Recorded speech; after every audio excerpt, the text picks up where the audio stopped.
Hello everyone and welcome to another Premier Injuries Daily Roundup.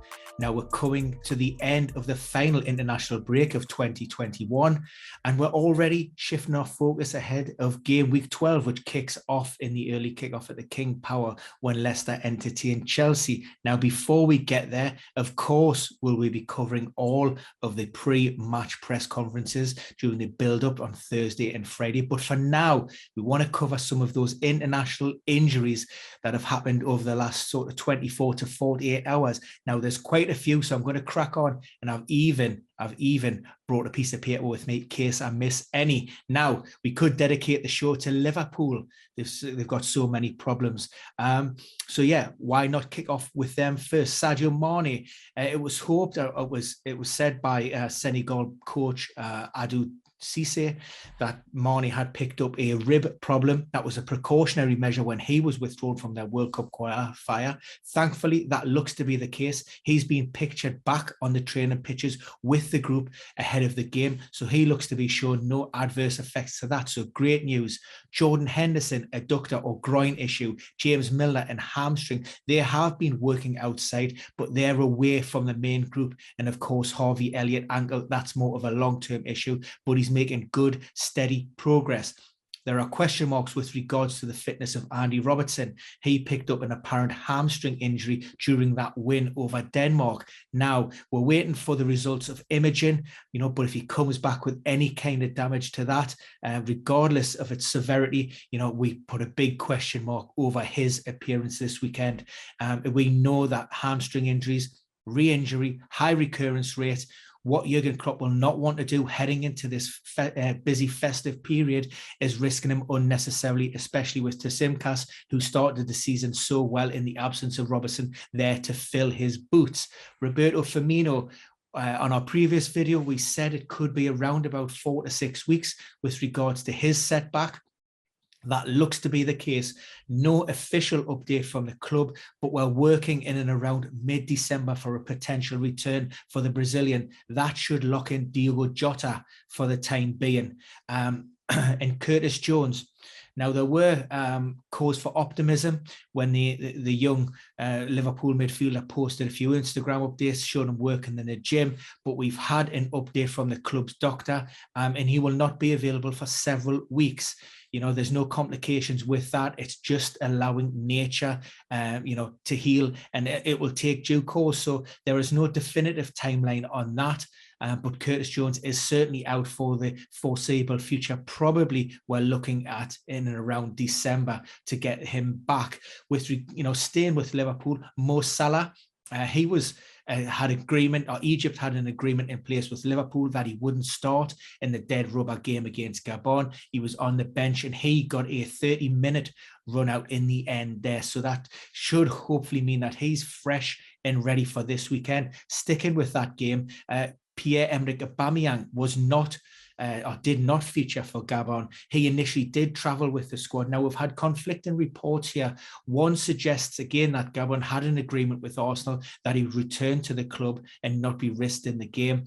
A second, he did look like he picked up a knock against Libya in a game, I think 4 days prior, late in that match. Although he did complete 90 minutes, like I say, looked as if he picked up a knock. It could be a little bit of both, but he will be assessed fully on his return to Arsenal. West Ham, mixed injury updates. Pablo Fornals played for Spain, came on as a substitute against Greece, but he wasn't involved in their second World Cup qualifying game against Sweden. Now, the good news is that he didn't return to West Ham for treatment, so that might be an indication that it was more of a precautionary measure and it's not too serious. Vlasic and Yarmolenko, they both played for their respective national teams and came through those matches unscathed. So good news to that, to bolster David Moyes' squad. And also Antonio, in carrying on his great domestic form onto the national team with Jamaica, scored 2 and 2, including an absolute worldie against the United States. If you haven't seen it, check that out. And also maybe maybe a little bit of silver lining on the cloud that's surrounding Angelo Ogbonna. We know he suffered a setback, that right knee. There was involvement with the ACL, the extent of which we don't know. But Football London are saying that there's potential that he could return in January. So, in a mere couple of months. But that will be dependent upon, a few things. We know that he was meeting with a specialist to determine the extent of the problem and the best course of action. Now, if they decide to treat that conservatively, that gives that 2 to possibly 3 month timeline realistic. If he goes under the knife and he needs a kind of surgical intervention, reconstructive surgery, then that will keep him out. So we wait and see. But like I say, there is a little bit of hope there for Ogbonna. At Everton, the ever reliable El Bowell on Twitter, who has a good handle of things happening at the club, reported that Tom Davies is going to be missing for several weeks. Now, we have seen images on social media of Tom Davies with a restrictive knee brace on his right leg. Now, we don't know the precise nature of that, but that actually limits rotation and extension and flexion of the knee, indicating that there could be some kind of maybe ligament damage in there. And that's a blow, obviously, with the likes of Doucouré still out. Now, he hasn't joined at the time of recording, hasn't joined the group, and he's just edging towards light training. So maybe this weekend will come a little bit too soon for him.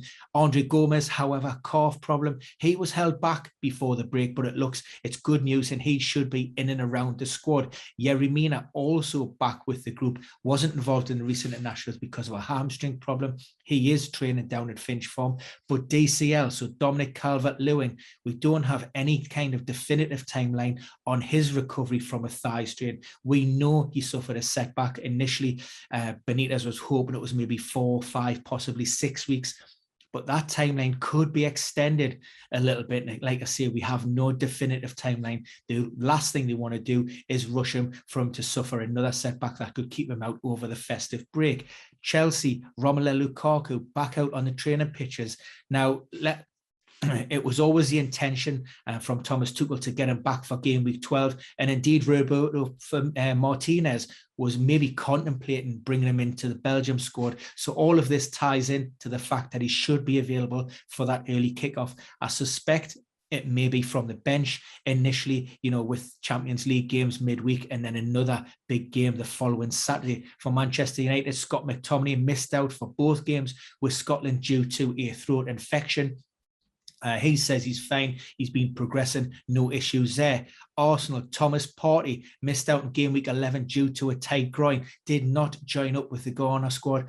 But I understand that was, again, more of a precautionary measure, and there's hope that he could still be involved this weekend. For Tottenham and Antonio Conte, injuries are mounting. Pierre-Emile Højbjerg. Now, he picked up a nasty injury following that tackle by Mason Holgate that earned the Everton defender a straight red card. Now, he didn't feature for Denmark at all during the break, although it was hoped that he would return against Scotland. But given the fact that Denmark topped the group, having won their first 9 games, we're hoping that was more of a precautionary decision not to risk him in that game. And I think he's got a fairly decent chance of being available for Antonio Conte this weekend. Villa, again, another club under new stewardship under Steven Gerrard, and the likelihood is he could be without Marvelous Nakamba. Now, he was absent from the Zimbabwe squad against Ethiopia after picking up an apparent groin problem, I think, against South Africa.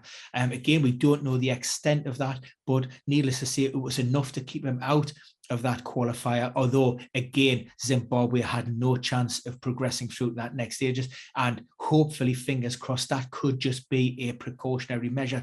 And finally, Southampton, 3 issues there. James Ward-Prowse did not join up with the England squad because of illness.